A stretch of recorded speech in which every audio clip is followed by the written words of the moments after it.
In other news, leaders of the African Democratic Congress and the New Nigeria People's Party have formally rejected the newly signed Electoral Act of 2026.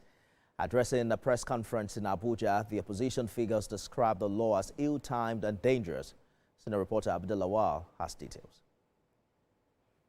Tinubu last week signed the Electoral Act 2022 Repeal and Reenactment Amendment Bill 2026 into law, noting that it closely followed deliberations at the National Assembly.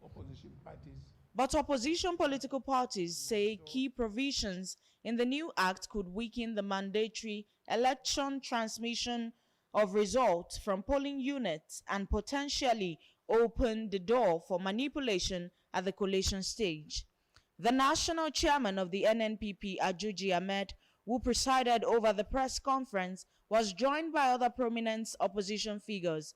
They also criticized the amendment to Section 84 of the Act, which limits political parties to direct primaries and consensus as methods for selecting candidates. They must remove all obnoxious provisions and ensure that the Act reflects only the will and aspirations of Nigerians for free, fair, transparent, credible electoral process in the country. Because there must be something. We can see it from FCT election.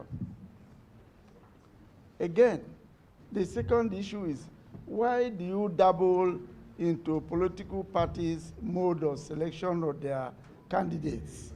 What is the problem? Why do you want to be a party to it when you are not? You see, in my place, they say if you are not a member of a dancing group, don't be criticizing those who are dancing, that they are not dancing according to the drum.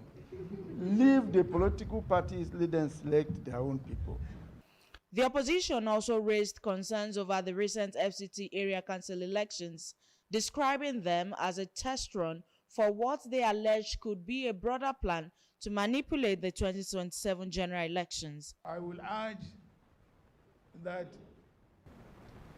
or I will call other opposition parties that are not here today to make sure that they are part of this movement of the unity of the opposition parties to ensure we restore our democracy.